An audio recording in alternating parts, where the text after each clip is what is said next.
Mungkin rekan-rekan ada yang mau mengomentari terkait dengan tadi ya masnya teknik proses coaching ya? Boleh Pak.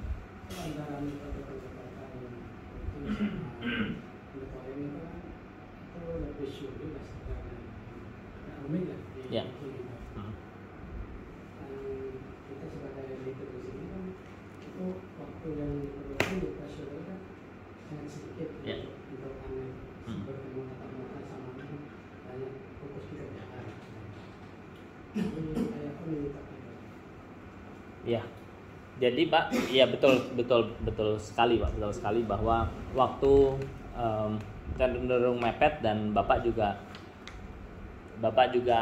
harus menyelesaikan target-target yang harus diselesaikan dalam hari itu kan. Nah ini cara pendekatan lain, artinya dalam kondisi bapak-bapak tidak harus full. Misalnya kalau coaching profesional gitu ya, lakukan coaching klinik itu kan harus katakanlah antara 1 sampai 2 jam, itu harus kosong. Nah bapak mungkin tidak bisa lakukan itu, tapi pendekatan cara bapak komunikasi ke anak buah bisa menggunakan cara ini. Jadi komunikasinya sama, tapi yang biasanya itu nyuruh ini cenderung nanya. Atau dia datang ke tempat Bapak, ada masalah. Nah, Bapak tanyakan aja kalau dari kamu gimana menurutmu solusinya gitu. Betul. Metodenya aja.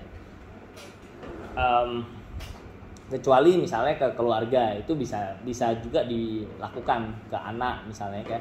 Mungkin ke istri, kalau ke istri agak sulit, tapi ke anak mungkin lebih mudah. Nah, kalau kita tanya istri kita maunya apa, bisa panjang. Kalau dari riset Pak, metode dari mentoring ke coaching tadi itu memakan berapa waktu lama biar ini? Sebetulnya kalau cara pendekatan yang tadi dilakukan di tempat kerja, waktunya paling beda kali 1,5 lah, lebih lama sedikit. Karena kalau mentoring kan cepet tuh, dari kita udah solusinya ini gitu. Nah, kalau ini kita tanya ke bawahan kita, menurut kamu solusinya apa? Gitu. Itu juga memudahkan Pak. Nanti kalau misalnya ada masalah gitu ya, dia sudah datang ke tempat kita. Nantinya kalau ada masalah dia akan datang ke tempat kita dengan opsi solusi. Lebih mudah juga. Nanti pengerjaannya lebih mudah juga untuk mereka Pak, karena solusinya datang dari mereka sudah tahu bahwa mereka bisa lakukan, hanya butuh izin gitu.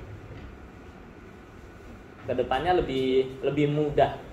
Tapi kita yang ada yang bisa ditemuin itu ya ada yang biasanya ada yang ini apa namanya bubble lah. Ya. Jadi kan kita kasih tahu masalahnya ini.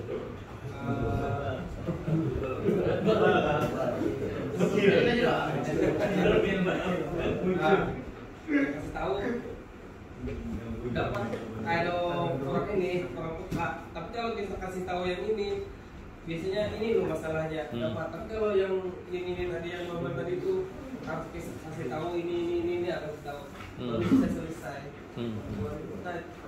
Supaya bisa imbang keduanya tuh ya. Ya, kalau kita punya constraint waktu, jadi waktunya terbatas. Kalau waktu kita terbatas, ya kita pilih. Jadi ada yang pendekatan ini lebih efektif, ada pendekatan itu lebih efektif.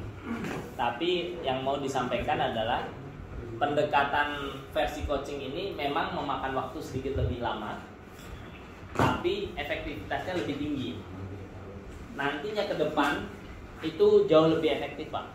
Jadi misalnya si A ini dia selalu bikin masalah. Nah, kalau ini sudah efektif, kemungkinan dia membuat masalah di masa depan lebih kecil.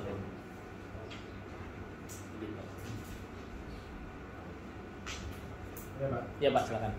Bagaimana cara untuk membangkitkan motivasi seseorang yang sudah terlanjur betah di zona nyaman, Pak? Di zona nyaman. Kalau dia tidak ada peninggalan. Nggak ada peninggalan. Cuma di satu posisi. Iya.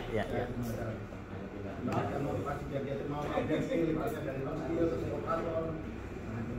Gampang itu Pak Eko tinggal. Gampang itu, siapa namanya?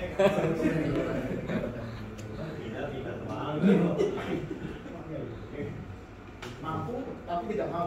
Mampu tapi tidak mau. Ya, Nah, kita baca itu aja kalau gitu.